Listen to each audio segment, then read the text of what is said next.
This is how fast things are changing. This is the information age. If you're operating by old ideas, you're obsolete. You begin the game by, identifying your dream. I think that's really where it all starts. In today's economy and where we are today, it's not just a dream. It's more of a necessity. You've got to identify how you're going to survive more than how you're going to just, get something out there that you want. Here I am in New York City, financial capital of the world, surrounded by millions of people, most of whom will spend their entire lives working hard for money, but will have very little to show for it at the end of their lives. How many people are pissed off? I hate being told what to do. You have to fail fast. No one can steal my dream. You can count on the government destroying the dollar. All currencies have eventually gone to zero. You cannot save your way to retirement. If it's too complex for us, what do we have to do with our money? We have to give it to them. It was pure hopelessness. It was just 100% survival. Somebody's buying it. The public isn't buying it yet, but somebody is. How bad do you want it? That's the question. It's time to acquire. An unfair advantage. What is an unfair advantage? What you're about to learn may just change your life. It's showtime, baby. Let's hit it. The greatest opportunity in the history of mankind is here. We're in the greatest economic change in the history of the world. This is going to be the biggest wealth transfer in my lifetime. We've got an entire society that has been built up over the years with the idea that financial institutions are a better place to put your money than to take control of your own life. If you have a solid financial education, taxes, debt, inflation, and retirement can make you richer, not poorer. The rich will get richer and the poor and middle class gone. I was around my brother who was a part of a gang, who ran a gang, and that's a lot like running a business. Most people run from problems, and the truth is that's where the opportunities are. This really is a perfect financial storm. So I am optimistic about the future. It's going to crash.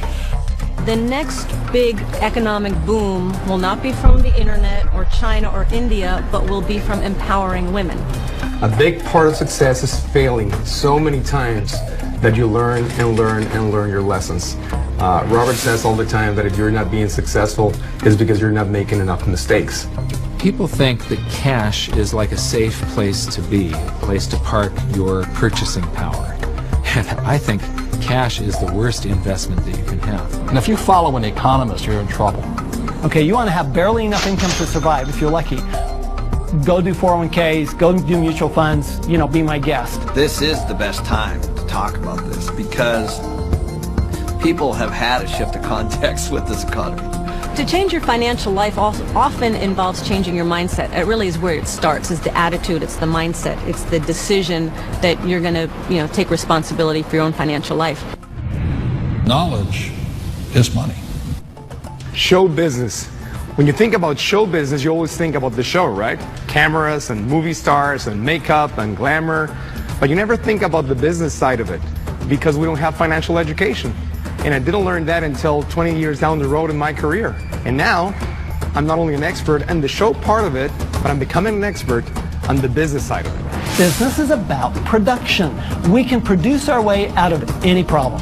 I was probably age 8 when I started thinking about millions. The very, very first step is you've got to select your dream, because taking control of your financial life starts with a dream. There's got to be a bigger purpose than just making money. If you don't have something that is bigger than you, a dream, a huge dream, you're going to quit.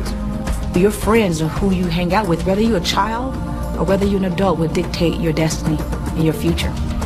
And so you have to be picky and choose your surroundings very carefully. It's creativity. It's brainstorming. It's being around like-minded people. People have so many emotions attached to money.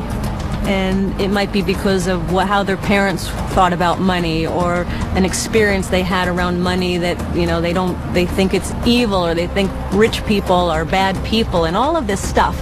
But if you just break it down, money is just a tool to be used in this world. Everybody today uses money, like it or not. The absolutely fastest way To put money in your pocket is to reduce your taxes. Gold and silver have been the safe haven asset for every second of the last 5,000 years. My real estate that we own, through depreciation wipes out most of our taxable income. It just makes so much sense to me, and it's so much easier. I went to war to fight for capitalism. I fought for the freedom for a person like me who had nothing, to work hard, to use my brains, and to build a better life for myself and many other people. The problem isn't capitalism. The problem is laziness. People who expect something for nothing. The problem is greed. People who take more than they give. And the problem is ignorance, an education system that thinks that money is the root of all evil. It's ignorance, it's financial ignorance that has caused so much of this problem, not capitalism. It's not just a dream, it's more of a necessity. You've got to identify how you're going to survive